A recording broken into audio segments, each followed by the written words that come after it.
अस्सलाम वालेकुम, मैं हूँ रिदा सैफी। नाजरीन, आज की सबसे बड़ी खबर पाकिस्तान में और आज के दिन की वो ये है कि जी एवन फील्ड और अल अजीज़िया रेफरेंस में सज़ाओं के खिलाफ नवाज शरीफ साहब की अपीलें खारिज हो गई हैं, सज़ा बरकरार है। और सबसे चीज़ इम्पॉर्टेंट ये है कि जहाँ सज़ा बरकरार है वहीं ये भी कहा गया है कि वापस आएँ और अगर चाहते हैं तो दोबारा से अपीलें दायर भी की जा सकती है। सज़ा के ख़िलाफ़ कोई अगर कन्फ्यूजन है, कोई बात है तो वो हो सकता है। लेकिन अभी सवाल यही है कि अगर सज़ा बरकरार है तो क्या होगा आगे, क्योंकि इस्लामाबाद हाई कोर्ट के जस्टिस हाई कोर्ट के जस्टिस उमर फारूक और जस्टिस मोहसिन अख्तर कैनी पर मुश्तमिल बेंच ने फैसला महफूज किया और आज सुनाया है। और साथ ही अदालत ने नवाज शरीफ की अपीलें खारिज करने का जो 9 सफ़ात पर मुश्तमिल तहरीरी फैसला जारी किया है और उसमें यही फैसला है नवाज शरीफ मफरूर हैं, इसलिए कहा गया है कि इसलिए उनकी दरख्वास्त खारिज करने के सिवा कोई रास्ता नहीं है। नवाज शरीफ वापस आएँ या पकड़े जाएं तो अपील की बहाली की दरख्वास्त दे सकते हैं। नवाज शरीफ का एहतसाब अदालत की जानिब से सुनाई गई सजाएं बरकरार रखी गई हैं। मियां मोहम्मद नवाज शरीफ को ट्रायल कोर्ट में फेयर ट्रायल का भी भरपूर मौका दिया गया, जिसके बाद सजा का फैसला हुआ है। अदालत ये कहती है। इसके ऊपर हुकूमत फिर आज भरपूर तरीके से अपने कमेंट्स पास करी है कि जी इलाज के बहाने सजा याफ्ता शख्स मुल्क से चला जाता है। मरियम सफदर ने एतराफ़ कर लिया नवाज शरीफ सेहतमंद है, लेकिन वो आ नहीं रहे। यानी कि ये कल का मरियम नवाज शरीफ साहब का वो स्टेटमेंट है जो हमने चलाया था, उसको कोट करी है अब हुकूमत। साथ ही ये भी कहा जा रहा है शेख रशीद साहब की तरफ से कि वज़ारत दाखिला नवाज शरीफ को मुकम्मल सिक्योरिटी देने के लिए तैयार है। जान की गारंटी तो अल्लाह ही दे सकता है, तो ये बात भी उन्होंने की है। और पीटीआई को लूटी हुई दौलत वापस लाने का वोट मिला है, लेकिन सवाल अब यही है कि वोट तो मिल गया लूटी हुई वापस दौलत लाने का, लेकिन क्यों वो लूटी हुई वापस दौलत आई नहीं? वो 200 अरब वो स्विस अकाउंट्स के अंदर वो पैसे, वो पैनमा के मामलात, और पैनमा ही नहीं बल्कि पैराडाइज लीग के मामलात जो कि इस मुल्क में चले ही नहीं, वो सारी चीज़ें क्यों नहीं वापस आती? सवाल फिर ये भी है कि जी इस वक्त जिस तरीके का एक बुहरान, एक के ऊपर एक दूसरा बुहरान चढ़कर आ रहा है, हुकूमत की क्यों इस वक्त जो है वो प्रायोरिटी में नहीं है? यही बातें सिर्फ क्या इस मुल्क में रह गई हैं कि नवाज शरीफ और इमरान खान और जरदारी साहब की जो सियासत है क्या उसी के महवर में पिस के रह जाएगी? ये कौम ये सवाल करती है कि एक तरफ ऑयल टैंकर्स एसोसिएशन ने हड़ताल का ऐलान किया हुआ है इस मुल्क के अंदर, तो दूसरी तरफ गैस का बहरान है, बिजली का बहरान है, जिसपे चाह रहे हैं कि जी दावत दें, बुलाएं प्रोग्राम में रेलेवेंट मिनिस्ट्री के मिनिस्टर्स को, वो भी आके बात करने के लिए, मौक़िफ़ देने के लिए तैयार नहीं है किसी प्रोग्राम में। तो ये तो आपके इस मुल्क की सिचुएशन है, जहां रेलेवेंट बात करने के लिए दावत दी जाती है वहां कोई आने के लिए तैयार नहीं होता, जहां सियासी मौज़ूआत पे बात करने के लिए बुला वहां आके सब चढ़ के बोलना चाहते हैं। सिर्फ एक दूसरे को बुरा भला बोलने से क्या इस मुल्क के मसाइल हल हो जाएंगे? क्या इस 22 से 23 करोड़ की आबादी के मसाइल हल हो जाएंगे? सवाल कर रहे हैं आवाम। 3 साल हो चुके हैं इस हुकूमत को, अब डिलीवरी क्या है? अब आपका काम क्या है? जहां इतने सारे बहरान चल रहे हैं उस पर कोई नोटिस हो रहा है, कोई स्टैंड ले रहा है, किसी को कोई परवाह है? नजर नहीं आता।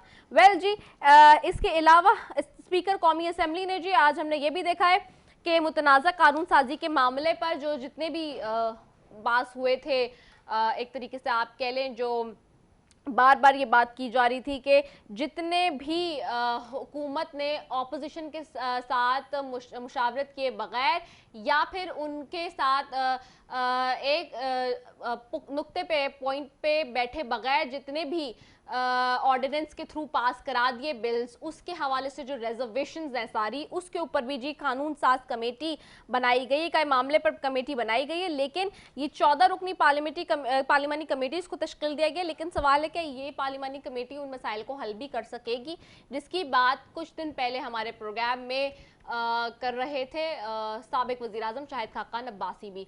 वेल, तो इन सारी चीज़ों पे आज हम बात करेंगे जी, और मैं अपने मौजूद मेहमानों की तरफ जाती हूँ। पैनल में सबसे पहले स्टूडियो में मौजूद होंगे जी सोराब खान सरकी साहब हैं, फॉर्मर मिनिस्टर भी हैं, सीनियर रहनुमा पाकिस्तान पीपल्स पार्टी से, आपको खुशामदीद कहते हैं। IPA बहुत शुक्रिया सोराब खान सरकी साहब फॉर ज्वाइनिंग अस। हमें ज्वाइन कर रही हैं जी हुकूमती बेंचेस की तरफ से नुसरत वाहिद साहिबा हैं, मेंबर कौमी असम्बली हैं, आपको खुशामदीद कहती हूँ। बहुत शुक्रिया नुसरत वाहिद साहिबा फॉर ज्वाइनिंग अस। साथ ही हमें ज्वाइन करिए सेनेटर सादिया अब्बासी साहिबा हैं मुस्लिम लीग नून से, आपको भी खुशामदीद कहती हूँ। Thank you so very much ma'am for बहुत ज्वाइनिंग शुक्रिया। अस। सबसे पहले मैं सुराब खान सर की साहब आपकी तरफ आती हूँ। एक तरफ तो सियासी माहौल बहुत गर्म है, हम देख रहे हैं पीपल्स पार्टी की तरफ से जो इस वक्त चूंकि बिकॉज कहा जाता है कि जी ये जो सियासत है इट्स लाइक अ चेस, तो उसमें जो चीज़ें खेली जा रही हैं, जो प्ले किए जा रहे हैं मूव्स, वो काफ़ी सारे मूव्स इस तरह के कि जो समझ आ रहे हैं। जरदारी साहब खुद अब इन्वॉल्व हो गए हैं, जो काफ़ी टाइम से खामोश थे, सियासत में हिस्सा नहीं ले रहे थे। तो दूसरी तरफ आज इस तरह का ये फैसला आना नवाज शरीफ साहब के खिलाफ और फिर उस पर हुकूमती नुमाइंदों का रिएक्ट करना, आप लोग इसको किस तरह से देखते हैं? बहुत शुक्रिया रिदा आपका। पहली बात तो यह है कि इसमें कोई मेरे ख्याल में कोई शक की बात ही नहीं थी कि नवाज़ शरीफ यहाँ पर मौजूद हैं ही नहीं, तो वो आ नहीं रहे और कोर्टें उनको बुला रही हैं, तो वो उन्होंने अपील दायर की और वो अपील मेरे ख्याल में खारिजी होनी थी। मैं तो यही समझता हूँ। बाकी दूसरा ये है कि एक उनको दिया गया है रास्ता कि वो आकर अपनी अपील दायर कर सकते हैं, जी जी जी जी जी जी बोलिए। दायर हाँ कर सकते हैं। हाँ मेरे जी। ख्याल में ये उनको रास्ता हाँ दिया गया है। हाँ। बाकी आप ये देखें कि ये जो हुकूमत है, ये जब से आई है उन्होंने रोने पीटने के अलावा और कुछ नहीं किया। बिल्कुल आपने सही कहा कि ये कह रहे थे कि यहाँ पर इकनॉमी सही होगी, हम जो है वो करप्शन के पैसे लेकर आएंगे, हम इतने अरबों रुपए लेकर आएंगे, ये होगा वो होगा। नज़र कुछ नहीं आ रहा है, टाइम गुजरता जा रहा है, 3 साल गुजर गए, ये कुछ कर नहीं पा रहे हैं। और हमने जैसे ही शुरू में प्रोग्राम्स शुरू किए थे, ये हुकूमत जब आई अभी तक उसी पे वहीं पे खड़े हुए हैं, और आगे कोई चीज़ बढ़ी नहीं। बहरहाल अब पॉलिटिक्स है, आपने जिस तरह कहा आसिफ अली जरदारी साहब, बिल्कुल इसमें कोई शक नहीं है कि पाकिस्तान के मंजे हुए सियासतदान हैं। और हम तो सिर्फ यही कहते हैं कि इस मुल्क के अंदर फ्री एंड फेयर इलेक्शन हो और सबको मौका दिया जाए और फ्री ग्राउंड हो, फिर पता चलेगा कौन पॉलिटिक्स में आगे है, कौन खिदमत कर रहा है, कौन हार रहा है, कौन जीत रहा है। बस यही अगर हो जाए तो मेरे ख्याल में जो मसले मसाइल इस मुल्क के हैं, वो मेरे ख्याल में सारे मसले मसाइल हल हो जाएंगे। अच्छा ठीक है। अच्छा दूसरी तरफ मैं नुसरत वाहिद साहब आपकी तरफ आऊंगी एवन फील्ड और अल अज़ीज़िया रेफरेंस के हवाले से, लेकिन उससे पहले मैं ज़रा सेंटर सादिया बासी साहिबा की तरफ चली जाऊं। मैं ज़रा उनका मौक़िफ़ ले लूं कि आज बड़ा अहम फैसला था और इंतहाई अहम दिन था पाकिस्तान मुस्लिम लीग नून के लिए भी। जाहिर सी बात है नवाज शरीफ साहब से रिलेटेड उनके सेंटिमेंट्स बहुत ज़्यादा इम्पॉर्टेंट हैं और जुड़े हुए हैं। सेंटर सादिया बासी साहब ये बताइएगा कि ये जिस तरह से अब अपीलें खारिज हो गई हैं, सज़ा बरकरार है और फिर ये भी कहा गया है इस फैसले के अंदर कि नवाज शरीफ साहब वापस आएँ या पकड़े जाए तो अपील बहाली की दरख्वास्त दे सकते हैं, उससे पहले तो उनको वापस आना पड़ेगा। अदरवाइज ये कि फेयर एंड फ्री ट्रायल का भी उन्हें चूंकि भरपूर मौका दिया है, तो आप लोग इससे अग्री करते हैं या दोबारा से क्या आगे लाए अमल बनाएंगे? अब देखिए, बात यह है कि मियां नवाज शरीफ को सजा हेलीकॉप्टर रेफरेंस में भी हुई थी। उन्होंने अंडर प्रोटेस्ट अपील नहीं की थी। जब वापस आए थे उन्होंने अपील फाइल की थी और वो सारी कन्विक्शन जो थी वो सेटिस्फाइड हुई थी। आज का जो फैसला है वो कानूनी तकाजे नहीं पूरे करता। रूल ऑफ लॉ जो कहता है कि एक राइट ऑफ हियरिंग जो है ये फंडामेंटल राइट है हर एक की। तो और साथ ही उसमें ये भी लिख दिया कि जब वो आएंगे तो फिर आके तो अपील के लिए एप्लीकेशन दे सकते हैं। तो ये तो देखा जाएगा जब वक्त आएगा। हमें तो पता था, हम एंटिसिपेट भी कर रहे थे, लेकिन इसी फैसले में जो बेल ऑर्डर था उसको जरा गौर से कोई पढ़ ले। उसमें तो दो जज साहिबान थे इसी हाई कोर्ट के, जिनके फैसले में ये लिखा हुआ था कि केस में कोई सब्सटेंस ही कोई नहीं है। बहरहाल ये जो पॉलिटिकली मोटिवेटेड केसेस होते हैं ये इसी तरह होते हैं, हमें कोई परेशानी नहीं है और अल्लाह के फजल करम से वक्त आने पे इंशाल्लाह वो सुरखरू होंगे। अच्छा एक चीज़ ये है कि आज इस सारे मामले के ऊपर जिस तरह से जो वज़ीर मुमलिकत हैं इत्तलात के, वो ये कह रहे थे ख़ास तौर पे फ़ारूक हबीब साहब कि मरियम साहिबा ने कल जिस तरह उन्होंने बाहर कोर्ट के एक स्टेटमेंट दिया था एक सहाफ़ी के सवाल के जवाब में कि जी अगर आप गारंटी देते हैं तो वो शाम की फ़्लाइट से ही वापस आ सकते हैं, और वो सारी बात की थी, तो उस पर वो कह रहे हैं कि एतराफ़ तो कर लिया मरियम साहिबा ने कि नवाज शरीफ साहब सेहतमंद हैं, तो वापस क्यों नहीं आ जाते अब? देखिए, मुझे तो नहीं पता कि उन्होंने क्या स्टेटमेंट दिया और क्या चीज़ रिपोर्ट हुई। जो हकीकत ये है कि मियां साहब की जो सेहत थी जी जी। और उसके ऊपर हुकूमत ने एक पैनल बनाया था। उन्होंने रेकमेंड किया था कि उनको बाहर जाना चाहिए इलाज के लिए, और हुकूमत की इजाज़त से और अदालतों की इजाज़त से वो मुझसे बाहर गए। वो अपने इलाज के लिए गए थे, और इलाज जो होता है ये कंटिन्यूस प्रोसेस है। तो ये उनका इलाज अभी तक कंप्लीट नहीं हो सका, क्योंकि बीच में कोविड का जो आ गया उसकी वजह से उनका ऑपरेशन जो था वो डिले हुआ था। तो ये कह देना कि जी मियाँ मियाँ साहब जो हैं वो ठीक हैं बिल्कुल, और वो आते क्यों नहीं हैं, ये ठीक है। बात हकीकत के बरक्स है। हकीकत के बरक्स है। ठीक है, नुसरत भाई साहब आपकी तरफ आऊंगी। फ़ारूक हबीब साहब ने इस अदालती फैसले के ऊपर आज बहुत स्टेटमेंट दिए। शेख रशीद साहब भी कह रहे हैं कि वज़ारत दाखिला नवाज शरीफ साहब को मुकम्मल सिक्योरिटी देने के लिए तैयार है, लेकिन अभी तो सेहत उनकी ठीक नहीं है जैसे कि नून लीग कह रही है, और जो कि कोविड की वजह से चीज़ें डिले भी हुई, तो आप लोग फिर से इसको हवा दे रहे हैं rather than going into the political stuff. हमें नहीं लगता बहुत सारी चीज़ें इस वक्त मुल्क में तवज्जो की ज़रूरत है, हुकूमती वुज़रा की और हुकूमती जो एक लाइन एंड लेंथ है उसकी? बिस्मिल्लाहिर्रहमानिर्रहीम। थैंक यू रुदा अपने प्रोग्राम में बुलाने के लिए। देखें, ये ऐसी चीज़ है जो मेरे ख्याल में फर्स्ट प्रायोरिटी पे होनी चाहिए, क्योंकि नवाज शरीफ साहब धोखा दे के गए। वो इस तरह नहीं गए कि वो बीमार थे और खुदा न खास्ता उनके प्लेटलेट्स 2000 रह जाते थे। आपको पता है एक्चुअली अगर 60,000 में प्लेटलेट्स रह जाए ना तो इंसान के ऑर्गन ब्लीड करने शुरू हो जाते हैं। उनके तो 2000 पे पहुंच गए थे।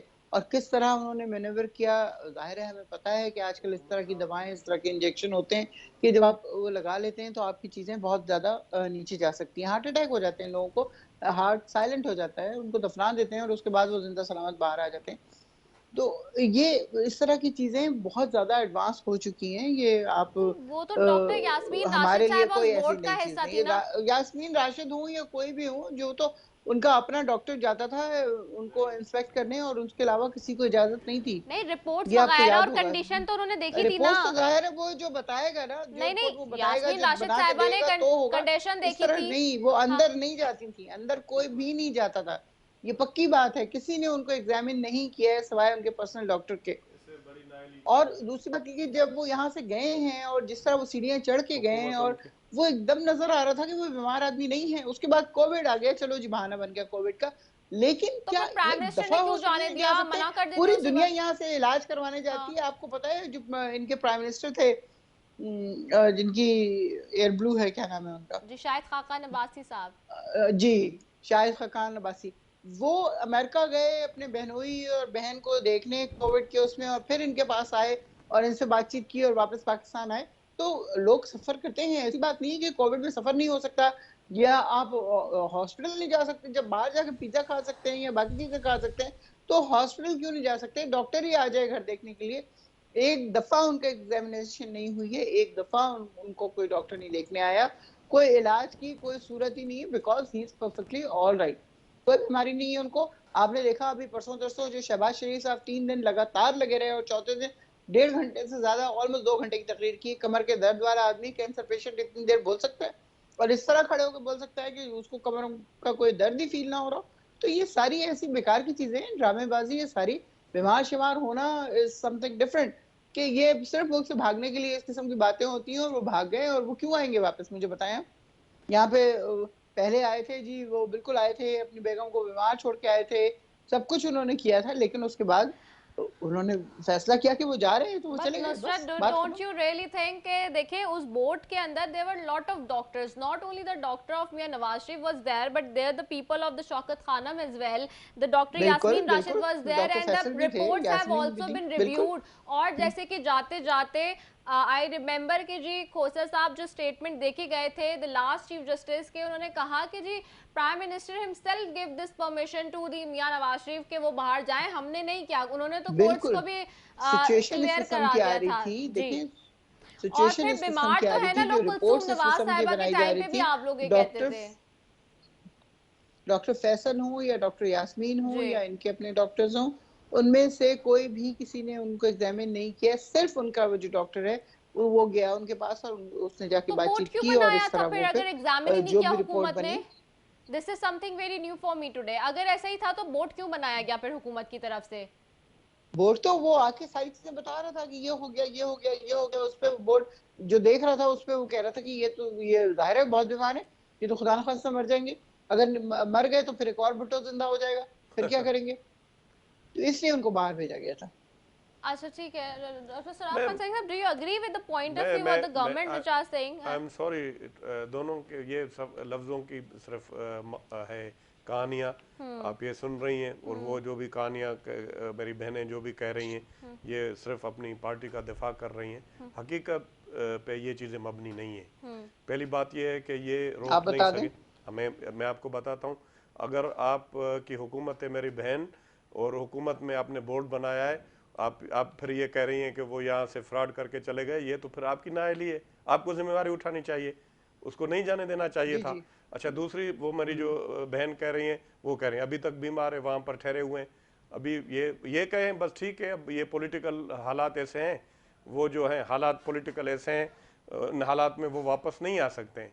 तो ये एक अच्छी बात है, क्लियर कट बात बताएं। बाकी ये लफ्ज़ों की सीधी सीधी बात है। हमारी क़यादत देखें, शहीद जुल्फ़िकार अली भुट्टो थे, मोहतरमा बेनज़ीर भुट्टो साहबा को थ्रेड थे, और उसने मुशर्रफ ने उनको मना किया, लेकिन वो यहाँ पर आई। वो यही बातों को देखते तो हुए ये तो ये वो तो यही कोई बात कहते नहीं हैं है ना कि आप इन्हीं इस तरह सारी की चीजों बातें, को। मतलब सुराब साहब, सिर्फ ये टाइम ज़ाया करने वाली बात है प्रोग्राम्स में, सुराब सिर्फ साहब, अपनी पार्टी की नुमाइंदगी करने के लिए। डॉक्टर असल सुराब साहब, हकीकत जो है वो आप बताएं, जो भी हैं वो मेरी बहन जो है डॉक्टर सादिया, साहब, वो भी बताएं। डॉक्टर साहब आपसे गलती हो गई, आप भी बता दें कि हमसे गलती हो गई, नहीं नहीं डॉक्टर नहीं साहब, भेजना वो चाहिए था। वही बात तो कल मरियम नवाज साहिबा ने की है एक्चुअली, कि माजी की वो चीजें देखते हुए ही they are scared with the things. तो यही कहें, बस सीधी हाँ। सीधी सी बात कहें ना कि अच्छा ये अच्छा। हम नहीं आना चाहते हैं, इन हालात सही नहीं है। अब ये है कि सियासत के अंदर तो अब जुल्फ़िकार अली भुट्टो का मेरी बहन ने नाम ले लिया। जुल्फ़िकार अली भुट्टो, मोहतरमा बेनज़ीर भुट्टो बहुत बड़े लीडर थे, वो अपनी जानें कुर्बान की उन्होंने। यहाँ पर ऐसा कोई लीडर नहीं है जो मतलब किसी की आंखों में आंखें डालकर बोल सके। ऐसा लीडर नहीं है जो मोहतरमा बेनज़ीर भुट्टो साहबा के ऊपर यहाँ पर बम धमाका हुआ, मैंने तो नहीं सुबह कहा कि को भुट्टो ने कोई गलत सब काम किया या कुछ हॉस्पिटल्स किया। में मैं तो गई। एक बात कर रही थी कि वो जिंदा है, तो हाँ ये भी बिल्कुल जिंदा जिंदा हो है, जाएंगे इसी जिंदा है, तरह। वो जिंदा है, इसलिए उन्होंने मेरी बहन इतनी बड़ी कुर्बानी दी। ये वो लीडर थोड़ी है जी जी, बिल्कुल जो इतनी बिल्कुल कुर्बानी दे बिल्कुल सके। इतनी कुर्बानी देनी पड़ती है भुट्टो बनने के लिए। ठीक है। अच्छा, मैं बिल्कुल। दूसरी तरफ जा रही हूँ ये पूछने के लिए आपसे ही। सुराज साहब, पहले आप बता दें, 29 जुलाई को पीपल्स पार्टी के बगैर पीडीएम का जलसा होने जा रहा है। क्या पीपल्स पार्टी भी कोई शमूलियत इख्तियार कर रही है, या फिर कोई सपोर्ट करेगी या साथ जाएगी एज बीइंग इन ऑपोजिशन? देखिए, पाकिस्तान पीपल्स पार्टी का शुरू से ही ये मौक़िफ़ है, पहले दिन से बिल्कुल क्लियर मौक़िफ़ है। हम ये चाहते हैं कि जितनी भी पीडीएम में पार्टियां हैं वहाँ पर किसी की अजारादारी नहीं हो, कंसेंसस के साथ फैसले हों, क्योंकि सब पार्टियां अलग-अलग अपना मंशूर रखती हैं, और इस तरह के जब अलायंस होते हैं वो कंसेंसस के साथ फिर फैसले किए जाते हैं। अब दो पार्टियां यहाँ पर अपना फैसला मुसलत करना चाहती थी, वो हमारी पार्टी ने उसको कबूल नहीं किया। बाकी ये है कि इसमें कोई दो राय नहीं है कि हम इस हुकूमत के ख़िलाफ़ हैं, और मुस्लिम लीग नून भी इसके ख़िलाफ़ है। हम ये समझते हैं कि इन्होंने मुल्क को बहुत बड़ा नुकसान पहुंचाया, और इस पॉइंट पे तो हम बिल्कुल इकट्ठे हैं। अभी भी जो ये फैसले कर रहे हैं, कानून साजी कर रहे हैं, जो अभी खुद आपने भी कहा कि ये फिर रिव्यू कर रहे हैं। हम देखें, यहाँ पर सिंध असेंबली में एमक्यूएम एहतजाज कर रही है। हमारे चीफ मिनिस्टर साहब पर्सनली वो आए, उनसे बात की, उन्होंने कहा कि भाई मेरे से आकर आप बात करें, कोई मसले मसाइल हैं, इशू हैं, हम आपके इशू हल कर देंगे। जो भी मसले मसाइल हैं, कराची के हवाले से जो बात करना चाहते हैं, डेवलपमेंट के हवाले से जो बात करना चाहते हैं, सियासत के हवाले से जो बात करना चाहते हैं, ये होता है पार्लिमानी निज़ाम। ये थोड़ी होता है कि आप अगर हुकूमत में हैं तो आप अपोजिशन को आप दीवार से लगा दें, उनकी कोई फीडबैक नहीं लें। ये जितने भी लोग हैं बदकिस्मती से ना तजुर्बेकार हैं, इनको कोई सियासत का पता भी नहीं है, पार्लियामेंट का पता भी नहीं है। अभी पूरे रिदा आप देखें इस्लामाबाद में क्या हुआ, अब बलूचिस्तान असेंबली के अंदर क्या हुआ, सिंध असेंबली के अंदर क्या हुआ, खैबर पख्तूनख्वा, ये अनफेयर, ये कि पहले कभी हिस्ट्री में इस तरह की बातें हुई हैं। बलूचिस्तान में दैट इज वेरी अपसेट। मैं सेनेटर सादिया अब्बासी साहबा आपकी तरफ आऊंगी, सवाल छोड़े जा रही हूँ, उसके बाद जवाब ब्रेक में मैं लूंगी। बस मुझे सिर्फ ये बता दीजिएगा कि ये जो कमेटीज बनाई गई हैं रिव्यू के लिए, शाहिद खान अब्बासी साहब भी बता रहे थे लास्ट प्रोग्राम में हमारे कि जी उसके ऊपर बात होगी, अगर स्पीकर का रवैया ठीक होता है तो हम आगे चलने देंगे, वरना इससे ये मशरूत है कि जी फिर उनके हवाले से भी कहा है जो उनके खिलाफ अदम एतमाद की तहरीक की बात हो रही है। तो मैं इस पे आपसे भी पूछूंगी कि आप इसको किस तरह से फोर्स ही कर रहे हैं, चूंकि सेनेट में और नेशनल असेंबली दोनों में ही अपोजिशन को शिकायत है इस वक्त हुकूमती जो रवैया है उससे। तो मैं एक ब्रेक की तरफ जा रही हूँ, उसके बाद आपसे आके जवाब लेती हूँ। Stay tuned.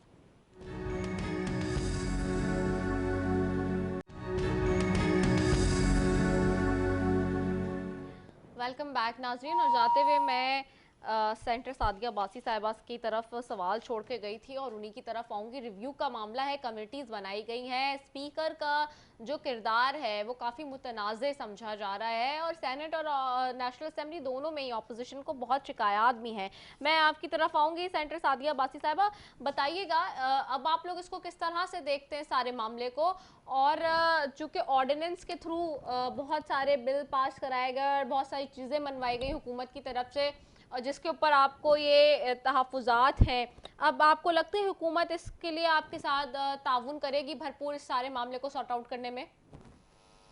देखिए, जो जहाँ तक नेशनल असेंबली का ताल्लुक है, मुझे नहीं पता कि वहाँ क्या हो रहा है, क्योंकि वो उस हाउस के मामलात हैं, उन्होंने अपनी कमेटीज बनाई हुई हैं, अपना तरीक़ाकार है उनका डील करने का, तो इसलिए मुझे खबर नहीं है कि वहाँ क्या हो रहा है। तो सेनेट का अपना एक तरीका है चलने का। वहाँ बजट डिबेट हो रही थी, शायद कल कंक्लूड हो जाए, कल फाइनेंस को साथ आएंगे। फाइनेंस कमेटी थी जो बजट को देखती है जी। तो हमने लगातार 6 दिन लगा के उसको करके आज रिकमेंडेशन दे दी। ठीक है, ठीक है। मैं नुसरत वाहिद साहब आपकी तरफ आऊँगी। नुसरत वाहिद साहब रिकमेंडेशंस दे दी है वहाँ से, वो कह रही हैं फाइनेंस कमेटी को भी, और सारी चीज़ें आप लोगों के सामने रखा गया ऑपोजिशन ने, और जिस तरह से PMLN ख़ास तौर पे इसमें आ गया कि हमें नज़र आ रही थी। अब ये जो मामला है इसको जोड़ा भी गया था इस हवाले से कि जी स्पीकर साहब को जो है वो उनके खिलाफ जो अदम एतमाद की तहरीक लाने की बात हो रही थी। अब आप लोग इस सारे मामले को किस तरह से हैंडल अप करेंगे, क्योंकि ऑपोजिशन का काफ़ी प्रेशर नज़र आता है इस सारे मामले में? देखिए, प्रेशर तो इनका right from the very first day है, जब इन्होंने प्राइम मिनिस्टर को स्पीच नहीं करने दी और इतना हंगामा और इतना शोर मचाया कि मेरे ख्याल में दुनिया में इस तरह की कोई नज़ीर नहीं मिलती। लेकिन बहरहाल प्रेशर तो हमारी गवर्नमेंट पे कब था ऐसा कि ना हुआ हो?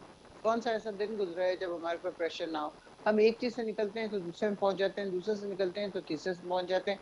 आप देखेंगे जब हुकूमत संभाली तो फाइनेंस का मसला था, उस फाइनेंस के मसले को किस तरह हल किया, अभी वो हल करके आए नहीं थे तो टड्डी दल हो गया, टड्डी दल से निकले तो कोरोना हो गया, कोरोना से अभी निकले तो अब ये बजट तीसरा बजट है। तीसरा बजट जो है वो आप यकीन कीजिए कि बिसाइड क्रिटिसिज्म इससे अच्छा बजट इन हालात में हो नहीं सकता था। कोई ऐसा पॉइंट है ही नहीं जिसके ऊपर क्रिटिसाइज किया जाए। ये लोग जो सारा दिन बोलते रहते हैं, एक्चुअली वो बजट पे तनकीद नहीं करते बल्कि अपने ऊपर तनकीद कर रहे होते हैं, क्योंकि इन्होंने वो हालात छोड़े उस मुल्क पे कि जिसमें नए आने वाले के लिए कोई जगह ही नहीं थी। इन्होंने एक्चुअली फाइनेंस को इस तरह काबू किया हुआ था कि जो पैसा है वो सारा जा रहा है बाहर, जो मुल्क में है उसको वो कुछ भी नहीं है।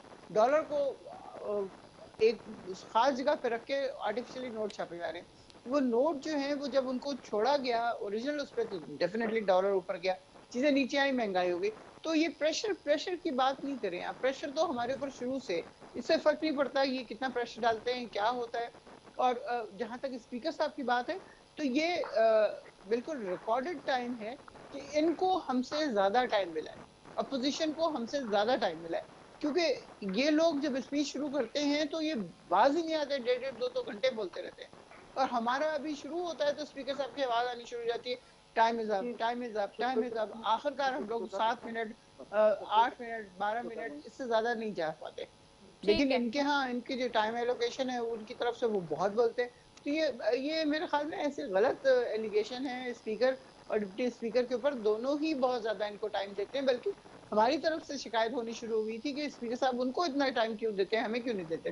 तो ऐसी बात नहीं है, ये जितना भी प्रेशर लेके आएंगे ले आए, उससे फर्क नहीं पड़ता, चीजें अपनी ठीक है। जगह पे अच्छा, जाएंगी अब नुसरत इंशाल्लाह। वाहिद साहबा एक और अहम मामला है, चलें ये तो मामला तो आप लोगों के पार्लियामेंट के और आपसी मामलात हो गए, अब जरा आवाम के तरफ भी चले जाते हैं। ये बता दें, ऑयल टैंकर्स कॉन्ट्रैक्टर्स ने हड़ताल का ऐलान किया हुआ है। कराची में चंद तेल कंपनीज ने कल से पेट्रोल की सप्लाई देने से भी मुआवजत कर ली है। अच्छा, ये एक बहरान नहीं है, there are number of things. दूसरी तरफ हम ये देख रहे हैं कि जो गैस का बहरान है इस वक्त शदीद बहरान इख्तियार कर गया है, बिजली का बहरान अलग चल रहा है। 3 दिन से शहर के अंदर बिजली जो है, बिल्कुल वो भी मैं उस पर भी आ रही हूँ, बिजली नहीं है। और जिसे कहते हैं कि उन एरियाज में भी बिजली जा रही है जो एग्जेम्प्टेड एरियाज हैं। अब ये इन चीज़ों को कौन कैटर अप करेगा? जो रेलेवेंट आपकी मिनिस्ट्रीज के लोग हैं, हमाद अजहर साहब हो गए, दीगर लोग हो गए, वो प्रोग्राम में आने से माजरत कर रहे हैं, जवाब नहीं दे रहे हैं, तो फिर कैसे होगा ये? नहीं, ऐसी बात तो नहीं है, वो प्रोग्राम में नहीं आ रहे, वो दूसरे टीवी चैनल्स पे जा रहे होंगे या नहीं जा रहे कहीं भी। कल ही का मैं आपको बता रही हूँ, कल 4 चैनल्स पे उन्हें बुलाया गया, नहीं गए हैं, नहीं जवाब दिया। अगर पेट्रोल सप्लाई नहीं होगा तो बिजली कैसे बनेगी? और पेट्रोल अगर वो लोगों ने हड़ताल कर रही है, हड़ताल क्यों की है? मैं इस वक्त चूंकि इस्लामाबाद में हूँ और सारा दिन पार्लियामेंट में होती हूँ, इसलिए मुझे बिल्कुल नहीं पता कि वहाँ पेट्रोल की हड़ताल चल रही है सिंध में या कराची में या कोई इस तरह की चीज हो रही है। लेकिन अगर उन्होंने की है तो डेफिनेटली वो चाह रहे होंगे उसकी कीमत बढ़ाई जाए। हमारे यहाँ होता ये है कि 2 रुपए का अगर पेट्रोल बढ़ जाता है तो सारी चीजें महंगी हो जाती हैं, और अगर पेट्रोल सस्ता कर दो तो पेट्रोल मिलना ही बंद हो जाता है। जो टैक्सेस ये हम अप्लाई तो कर रहा है, यहाँ पे अजीबो अप्लाई करने की बात कर रहे हैं इस बजट में, उसके हवाले से उनको रिजर्वेशन है। ये तो उसी दिन से हो रहा है जिस दिन से बजट आया है। बजट के जो सिफारिशात की गई हैं उसके अगले दिन से ये सारा मामला फ्लेयर अप हुआ है, लेकिन अनफॉर्चुनेटली इस पे नजर नहीं आ रहा कि कोई इसको हैंडल अप कर रहा है। नहीं, ऐसी बात देखिए, ये अब अगर फेडरल गवर्नमेंट का है तो फेडरल गवर्नमेंट इसको जरूर हैंडल करेगी, ऐसा हो नहीं सकता। अभी हम लोग जाहिर है मुख्तलिफ चीजों में फंसे हुए हैं, और कराची को बिजली की सप्लाई या पेट्रोल की सप्लाई ये बंद नहीं होनी चाहिए, मैं खुद ये समझती हूँ। अच्छा, ये गैस का बहरान भी आपकी हुकूमत में आ गया है नुसरत वाहिद साहिबा, गर्मियों में नहीं होता था। ऐसे हुकूमत की बात नहीं है, हुकूमत तो खुद तो नहीं खा रही ना गैस, जहाँ से आ रही है। अगर सप्लाई कम हो गई है, अब सुई के इलाके में, जब मैं समझती हूँ कि मैंने अपने बचपन में कभी नहीं देखा कि मेरे घर में सुई गैस मतलब गैस का चूल्हा ना हो, इसलिए कि वो सारा वहां से लेके यहाँ तक आया हुआ था, इस्लामाबाद, पिंडी और वाकई तक। तो गैस थी उस वक्त बहुत ज्यादा, लेकिन अब अगर वो सप्लाई उसकी कम हो गई है इतने सालों से इस्तेमाल करते करते, तो उसमें गवर्नमेंट का क्या कसूर है? नहीं तो वो तो जो एसोसिएशंस हैं काटी वगैरह के और दीगर खासतौर पे कराची में जो वो इंडस्ट्रियल एरियाज की बात हो रही है जहां पे खासतौर पे शॉर्टफॉल है, वो तो यही कह रहे हैं कि आपने एलएनजी वगैरह और दीगर के जो मुआहदे थे वो फिर वही वाली बात आ गई जो पिछले साल भी हमने बड़े प्रोग्राम्स किए थे, वो फिर मिफ्ता साहब लड़ेंगे, फिर यहाँ से हुकूमती लोग लड़ेंगे। अगेन घूम के मामला उसी पर आ रहा है कि वो जो एलएनजी के मुआहदे करने थे या जो ऑर्डर करना था पहले से वो आपने टाइमली नहीं किया, जिसकी वजह से ये शॉर्टफॉल बढ़ रहा है। और अब हद तो ये है कि सर्दियों में तो सुनते थे शॉर्टफॉल, अब तो गर्मियों में भी हो रहा है। जाहिर है जब सप्लाई नहीं होगी तो ऐसा ही होगा, और क्या होगा? उससे तो फर्क नहीं पड़ रहा कि सर्दी है या गर्मी है। सर्दी में क्या है, ऐसी एक्स्ट्रा चीज इस्तेमाल हो जाती है, गैस शायद थोड़ी सी इस्तेमाल हो जाती है ज्यादा, लेकिन पेट्रोल और बिजली तो अपनी जगह पे ही इस्तेमाल हो रही होती है, उतनी ही इस्तेमाल होती है गर्मी में जितनी सर्दी में हो रही होती है इस्तेमाल। लेकिन बात यह है कि क्या सप्लाई पूरी आ रही है पीछे से, क्या वो चीजें पूरी तरह बन रही हैं, क्या वो जो सिलेंडर होते हैं गैस के, क्या वो उसी तरह उनकी प्रोडक्शन हो रही है? तो ये बहुत सारी चीजें हैं जिसके ऊपर मेरे ख्याल में गौर करने की जरूरत है। और अगर हुकूमत, अगर सिंध की हुकूमत के ऊपर है, अगर वो लोग नहीं कर रहे तो गलत कर रहे हैं, अगर फेडरल के ऊपर है और वो गौर नहीं कर रहे तो जाहिर है उनकी भी कोताही है। अच्छा, सुराग खान सरकी साहब, बड़ा बहरान है इस वक्त तीनों चीजों का। जी सही फरमाया। एक मैं आपको चीज़ें बता दूं, मेरी बहन भी सुन लें। पहली बात यह है कि मैंने ज़िंदगी में पूरे तारीख में पहली मरतबा ये देखा है कि हुकूमत अपोजिशन वालों को तकरीर करने नहीं दे। पूरी दुनिया के पार्लियामानी निज़ाम में आप देखें, हुकूमत हमेशा ये कोशिश करती है कि अपोजिशन पार्टिसिपेट करे, और यहाँ पर लीडर ऑफ अपोजिशन को तकरीर नहीं करने दी जा रही थी, जिस पर झगड़ा हुआ, किताबें मारी गई। एक तो ये है कि हम ये पहली मरतबा देख रहे हैं कि अपोजिशन को हुकूमत तकरीर करने नहीं दे रही। अच्छा, दूसरा ये मेरी बहन ने ये कहा, मुझे पता नहीं है क्या मसला ये है मेरी बहन, ये मैनेजमेंट का मसला है। 60%, 65% से ज़्यादा अभी सुई में इतनी गैस नहीं है, 65% से ज़्यादा सिंध प्रोड्यूस कर रहा है गैस, और इसकी मैनेजमेंट का मसला है। अगर सही एक्सप्लोर करेंगे, सही तरीके से गैस आप पहुंचाएंगे तो क्यों नहीं होगी गैस। अच्छा, ये कह रहे हैं कि वो हमारे जो पहले जो हुकूमत थी वो ज़्यादा बिजली देकर गई है और हमें इतनी बिजली की ज़रूरत नहीं है, लेकिन उसके बावजूद बहरान है। अगर बिजली ज़्यादा है तो बहरान क्यों है? क्योंकि आप उनको जो जिस चीज़ों पे वो चलती है, बिजली पैदा होती है, वो उनको आप सप्लाई नहीं दे रहे हैं। बिजली बन नहीं रही, इसलिए बिजली सिस्टम में आ नहीं रही है। ये किसकी जिम्मेदारी है? ये तो नहीं तो सिंध गवर्नमेंट की है, नहीं पंजाब गवर्नमेंट की। ये 100% दोनों चीज़ों में फेडरल गवर्नमेंट की जिम्मेदारी है। और मैं आइनी तौर पे आपको बताऊं, जो जो मतलब जहाँ से गैस प्रोड्यूस होती है उससे उसी सूबे का सबसे ज़्यादा हक होता है। और हमें जितनी हमें हमारा राइट बनता है, जिस तरह हम पानी पे नहीं तो बात ये करते हैं। तो है ही नहीं, वो तो बलूचिस्तान का हमेशा से होना चाहिए। फिर बलूचिस्तान को तो मिली ही नहीं बेचारे नहीं को कभी नहीं, भी। बलूचिस्तान को नहीं मिली। मतलब अभी अभी आईनी अभी हक आज अभी आपको अभी क्यों याद बहन, आ रहा पूरे है? वो सब पाकिस्तान तभी में जो याद आया सिस्टम चल रहा है जब ना, आपके वो जब 70% गैस सिंध पिछले दे रहा 50 है। साल से हुकूमत कर रहे हैं। वहां पर वो गैस नहीं है, सुई गैस की जो आप बात कर रही है ना। ये बचपन में आपने भी सुना था, हमने भी सुना था, उसको भूल जाएं। वहां से अब इतनी गैस वहां पर है ही नहीं। ये जो भी अब पाकिस्तान को सप्लाई यही जा बात रही कर है, रही मैं ये भी। सिंध से जा रही है। ठीक है, चले बहुत अच्छी बात है, मैं अगर सेंटर सिंध में सादिया निकल रही बासी है तो साहिबा जा की रही तरफ है। जाऊंगी। सेंटर सादिया बासी साहिबा, बिजली का बोरान शॉर्टफॉल यहाँ है, जबकि आपकी हुकूमत जब थी आखिरी, तो उसमें बिजली के हवाले से बड़े इकदाम उठाए गए और जो बिजली का शॉर्टफॉल था उसको पूरा करने के लिए शहबाज शरीफ साहब ने, जैसे कि अपनी स्पीच में भी कहा, नवाज शरीफ साहब भी कहते आए, और हमने बहुत सारी चीज़ें देखी। हुकूमत कहती है कि जी उसके ऊपर आप बहुत महंगी बिजली का जो है सारा मामला करके गए हैं, जिसके ऊपर कल शहबाज गिल साहब भी कहते हैं कि पर यूनिट जो है वो इतना महंगा पड़ रहा है, ये हो रहा है, वो हो रहा है। लेकिन अब आवाम को इससे कोई सरोकार नहीं है। आवाम को इस बात से फ़र्क पड़ता है कि उन्हें वो चीज़ें मैसर हों, इस लिहाज से कि जी उनको तकलीफ ना हो। कराची में भी हम देख रहे हैं और ओवरऑल देख रहे हैं कि बिजली का, गैस का, और अब हम ये देख रहे हैं कि जी ऑयल का भी मामला शिद्दत इख्तियार कर रहा है। आप लोग इसको किस तरह से देखते हैं? हुकूमत को क्या सजेशन देंगे बीइंग इन ऑपोजिशन? मोहतरमा देखें, मैं इस 1 घंटे से फोन पे हूँ। मेरे ख्याल में मैं 5 मिनट भी नहीं बोली हूँ। मैंने ज़्यादातर आपको ही सुना है, या जो पीटीआई की खातून है वो बोल रही थी। तो ऐसे इंटरव्यूज़ का और इन बातों का ये बेमकसद हो जाते हैं जब ये तरीक़ाकार इख्तियार किया जाए। दूसरी बात ये है कि सबको पता है कि सब मिस गवर्नेंस और मिस मैनेजमेंट की बातें हैं, और हकीकत और असलियत ये है कि मिनिस्ट्री ऑफ पेट्रोलियम जो है वो ब्लेम कर रही है मिनिस्टर्स उनको ब्लेम कर रहे हैं। जिम्मेदारी कोई लेने को तैयार नहीं है, डिसीजन ये लोग वक्त पे ले नहीं सकते। ट्रांसमिशन का आज इशू है, और अगर बिजली का बहरान ख़त्म किया गया तो बहुत बड़ी अचीवमेंट थी PMLN की गवर्नमेंट की। लेकिन PMLN में तो 2018 में हुकूमत छोड़ दी ना। आप मौजूदा हालात की बात करें, आज जो हालात हैं पाकिस्तान में, आज गैस की भी किल्लत का खदशा है और तेल की भी किल्लत का खदशा है। और अगर ये हुआ और इसको मैनेज नहीं किया गया तो इसके बहुत सख्त नताइज होंगे, और ये बहरान जो है ये इनके गले पड़ेगा। मेरा काम नहीं है इनको एडवाइस करना, ना ही ये सुनने वाले लोग हैं, ना ही ये किसी की बात पे ध्यान देते हैं, ना ही सुनना चाहते हैं। इनमें वो सियासी कल्चर ही नहीं है। तो खैर, ये इनकी मर्जी है, जिस तरह मर्जी करें। मेरा जो मौक़िफ़ है कि जब मिस गवर्नेंस हो, जब वक्त पे डिसीजन नहीं लिए जाएं, और जब मुल्क में कॉम्पिटेंस ना हो फैसले करने की, तो ये नताइज जो आज बहरान हमको नज़र आ रहे हैं, फिलहाल ये 2 बहरान नज़र आ रहे हैं। आप बजट को पास होने दें, या जो भी होता है बजट को, उसके बाद आप देखिएगा जो इस मुल्क में महंगाई का जो तूफान आएगा। इसलिए ये हम देखते हैं ये किस तरह मैनेज करते हैं। अब हर चीज़ PMLN की हुकूमत पे डालने से तो मसाइल नहीं हल होंगे। जी जी जी, आपकी आवाज़ आ रही है? जी जी, बस मैंने बात कर ली है।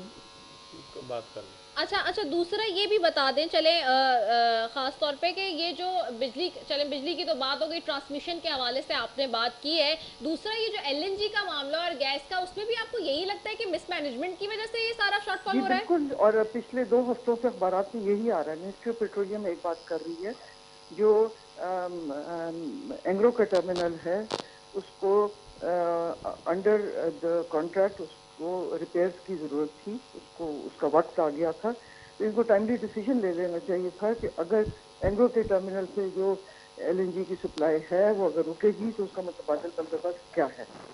तो ये जो इनके एडवाइजर हैं पेट्रोलियम के, वो तो कई दिनों से कह रहे हैं, कई दिनों से कह रहे हैं। एक दिन एक फैसला करती है कैबिनेट, दूसरे दिन कोई और फैसला आ जाता है।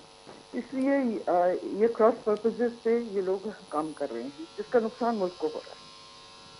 ठीक है। अच्छा, बस मुझे लास्टली सादिया ये भी बता दीजिएगा कि जैसे हम देख रहे हैं 29 जुलाई को एक जलसा करने की बात हो रही है पीडीएम की तरफ से। इस दफ़ा ये जो फैसला किया जा रहा है उस पे होगा जलसा वाकई, या फिर अभी भी कुछ अभाम है या अभी फाइनलाइज नहीं हुआ है? देखिए, मुझे पीडीएम की जो जलसे होते हैं या उनके बारे में जो लॉजिस्टिक्स हैं या उनके बारे में किसकी पार्टिसिपेशन है, मुझे उनके बारे में इल्म नहीं है। मैं क्यों ऐसी बात करूं जिसके बारे में मुझे कोई खबर ही नहीं है। अगर वो कह रहे हैं कि जलसा होगा तो हो जाएगा जलसा। मुझे इन चीज़ों के बारे में कोई इल्म नहीं है, तो मैं इनके बारे में कोई बात कर नहीं सकती। मेरी कोई अथॉरिटी नहीं है कि मैं इन मौजूदात पे बात करूँ। ठीक है। बहुत शुक्रिया सेंटर सादिया बात साहबा आपका। थैंक मैं नुसरत वाहिद साहबा आपकी तरफ आऊंगी। नुसरत वाहिद साहबा, जो मिसमैनेजमेंट की बात हो रही है और उन्होंने रेफरेंस दिया है कि न्यूज़पेपर्स में भी लग रहा है 2 हफ्ते से, आपको वो देख लेना चाहिए था, उस पर आप क्या कहेंगी? बिल्कुल देखना चाहिए, जो लोग कंसर्न है इससे उनको ज़रूर देखना चाहिए। मैं इससे पहले भी मैंने ये बात की, मेरा आखिरी जुमला यही था कि अगर सिंध हुकूमत की फ़ॉल्ट है तो उनको देखना चाहिए, अगर फेडरल हुकूमत की फ़ॉल्ट है तो उनको देखना चाहिए। कोई कमी इस तरह की है जो उसको इस वक़्त सॉल्व किया जा सके। देखिए, बहुत सारी चीज़ें ऐसी होती हैं जो हम सॉल्व नहीं कर सकते, इन टाइम हम उनको सॉल्व नहीं किया जा सकता, क्योंकि गड़बड़ इतनी बड़ी होती है कि वो एकदम से नहीं हो सकती। तो उसके लिए फिर टाइम लगेगा, ज़ाहिर है टाइम लगेगा, तो आवाम को मुश्किल उठा रही है बेचारी और उठाती रहेगी जब तक वो चीज़ें सॉल्व नहीं होंगी, क्योंकि आपको पता है कि बिजली का प्रॉब्लम हमेशा कराची में रहा है, हमेशा। बहुत ज़्यादा गर्मियों में लोग बेचारे सफ़र करते हैं और शायद इस दफ़ा ज़्यादा कर रहे हैं क्योंकि पेट्रोल और बाकी चीज़ें भी महँगी हैं और उनकी हड़तालें भी चल रही हैं और बाकी चीज़ें भी हो रही हैं। तो ये चीज़ इसके ऊपर मेरा ख़्याल ये है कि हमाद से बात करनी चाहिए। मैं खुद बात करूँगी उससे कि अगर कोई ऐसी प्रॉब्लम है जो हम अभी इमीडिएटली सॉल्व कर सकते हैं तो उसको सॉल्व कर लेना चाहिए। ठीक है सराब साहब, बस, थैंक यू। मैं लास्टली आपसे भी चाहूंगी जी, इस हवाले से आप क्या समझते हैं? ये मैं तो ये समझता हूँ, ये सारी मिसमैनेजमेंट अगर ये सही तरीके से मैनेज करें तो सिस्टम में बिजली भी मौजूद है, और वक्त पे अगर ये एलएमजी के मायदे करते और एंग्रो का जो रिपेयर का मसला था वो उसको अगर सही करते तो शायद जो अभी ये बहरान हैं वो नहीं आते। और ये अगर इस तरह पटड़ियों के देखें आप, जब वो एक लिखते हैं अफसर लिखते हैं कि वहाँ पर ट्रेन चलने की पोजीशन भी नहीं है, उधर भी ट्रेन चला देते हैं। अब अल्लाह इनसे पूछे और क्या कर सकते हैं उनके लिए। चलें, ठीक है, बहुत शुक्रिया नुसरत वाहिद साहबा आपका भी, सुराब सरकी साहब आपका भी, आप तीनों मौजूद मेहमानों का बेहद शुक्रिया। नाजरीन, इसी के साथ अपनी मेज़बान रिदा सैफी को दीजिए इजाज़त। पाकिस्तान जिंदाबाद।